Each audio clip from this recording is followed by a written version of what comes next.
আসসালামু আলাইকুম। তো শিক্ষক নিবন্ধনের নতুন একটা আপডেট ভিডিওতে সবাইকে স্বাগতম। তো শিক্ষক নিবন্ধনের আমাদের মেইন ফোকাসটা হচ্ছে 18তম শিক্ষক নিবন্ধন। তো যারা 18তম শিক্ষক নিবন্ধন পরীক্ষা দিবেন তাদের জন্য একটা সুখবরই বলা চলে, কারণ আপনারা সকলেই জানেন যে 18তম শিক্ষক নিবন্ধনের যে সার্কুলারটা সেটা কিন্তু একটা বিশেষ কারণে আটকে গেছিলো। তো অর্থাৎ একটা জায়গা থেকে অনুমতি নেওয়ার প্রয়োজন ছিল, সেই অনুমতিটা কিন্তু আলটিমেটলি আজকে পেয়ে গিয়েছে। তো এই বিষয়টা আমি আজকে ক্লিয়ার করব। তারপরে আরেকটা বিষয় ক্লিয়ার করবো, সার্কুলার কবে প্রকাশিত হতে পারে এই বিষয়টা।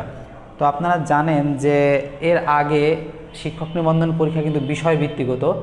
তো এখন শিক্ষক এনটিআরসি যে কাজটা করবে সেটা হচ্ছে পদের বিপরীতে শিক্ষক নিয়োগ দেবে। সেই কারণে কিন্তু আসলে সিলেবাস সহ আরও আনুষঙ্গিক অনেক পরিবর্তন আনা হয়েছিল। তো এনটিআরসির কোনো একটা নিয়ম যখন পরিবর্তন করা হয় সেটা কিন্তু শিক্ষা মন্ত্রণালয়কে অবহিত করা লাগে বা সেখান থেকে অনুমতি নেওয়ার প্রয়োজন পড়ে।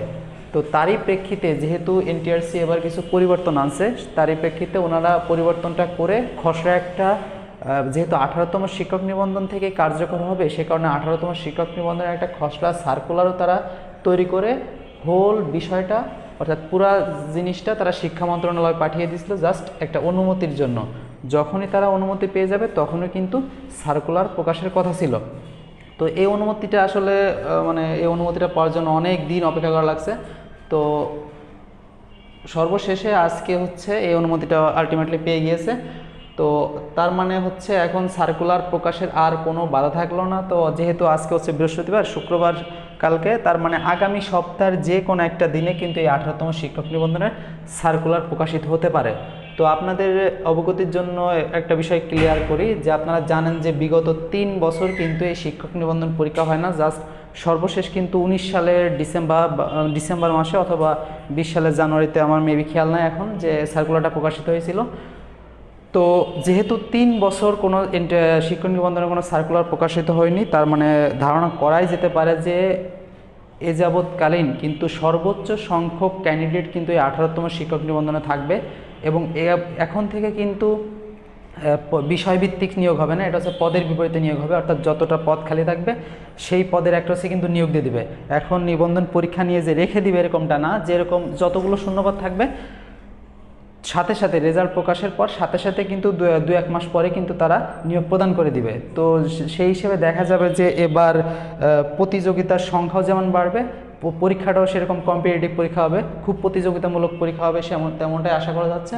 তো সেই হিসেবে যেহেতু সার্কুলার খুব তাড়াতাড়ি প্রকাশিত হয়েছে এবং সার্কুলারের পরপরই আসলে প্রিলিমিনারি পরীক্ষাটা হয়ে যাওয়ার সম্ভাবনাই সবচেয়ে বেশি, দেখা যাবে যে আগামী জানুয়ারি মাসের শেষের দিকে হইতে পারে। তো সুতরাং এখন থেকে আপনারা প্রিলিমিনারির জন্য পড়াশোনা বা প্রিপারেশন নেওয়া শুরু করতে পারেন। তো আপনারা জানেন যে প্রিলিমিনারিতে টোটাল সাবজেক্ট থাকে 4টা, 100 মার্কের পরীক্ষা হয়। বাংলা 25, ইংরেজি 25, গণিত এবং সাধারণ জ্ঞানে হচ্ছে টোটাল 25 এবং অর্থাৎ 100 মার্কের পরীক্ষা। এবং সেখান থেকে জাস্ট আপনারা সকলেই জানেন যে প্রিলিমিনারিতে জাস্ট শুধু পাস করা লাগে এবং পাস করার পর ওই প্রিলিমিনারি নাম্বারটা আলটিমেটলি কোনো কাজে লাগে না, শুধুমাত্র আপনি যে শিক্ষক হওয়ার যোগ্য এটা যাচাই করার জন্য মূলত, অর্থাৎ লিখিত পরীক্ষা দেওয়ার জন্য যে যোগ্য, তো এটা যাচাই করার জন্যই মূলত প্রিলিমিনারি পরীক্ষাটা। তো আলটিমেটলি যে নাম্বারটা যোগ হয় সেটা হচ্ছে লিখিত এবং হচ্ছে ভাইবা। তো এই দুইটা যোগ করে কিন্তু মেধা তালিকা তৈরি করা হয়। এবং প্রিলিমিনারিটা পরীক্ষাটা এটা কিন্তু আপনাকে জাস্ট পাস করা লাগবে এবং পাস না করলে কিন্তু লিখিত পরীক্ষা অংশগ্রহণ করতে পারবেন না। তো সেই হিসেবে 100 মার্কের ভিতর কিন্তু আপনাকে পাস করার জন্য বা লিখিত পরীক্ষা অংশগ্রহণের জন্য 40 মার্ক পাওয়া বাধ্যতামূলক। এবং এখানে আপনারা জানেন যে কিছু নেগেটিভ মার্কিংয়ের ব্যাপার আছে। সুতরাং জাস্ট 40 মার্ক কমন বা 40 মার্ক পাবেন এমন একটা প্রিপারেশান নেন যে 100 মার্কের ভিতর আপনার 40 মার্ক লাগবেই।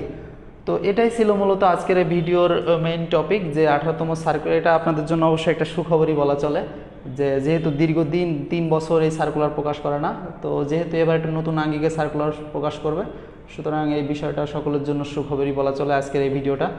কারণ এই শিক্ষা মন্ত্রণালয়ের অনুমতি পাওয়ার জন্য কিন্তু অনেক দিন যাবৎ অপেক্ষা করা লাগছে।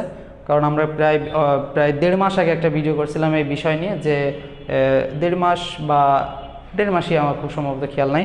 তো 1.5 মাস আগে বলছিলাম যে আসলে খসড়া বিজ্ঞপ্তি তৈরি করে তারা কিন্তু শিক্ষা মন্ত্রণালয়ে পাঠিয়ে দিয়েছে, কিন্তু সেই অনুমতি কবে দিবে না দিবে এই বিষয়টা নিয়ে অনেক জল্পনা কল্পনার অবসান ঘটিয়ে অবশেষে কিন্তু আজকে এই অনুমতিটা দিয়ে দিয়েছে। তো সুতরাং এখন থেকে আপনারা প্রিপারেশন না শুরু করেন, আশা করি ভালো কিছু ভবিষ্যতে হবে। ধন্যবাদ সবাইকে, আসসালামু আলাইকুম।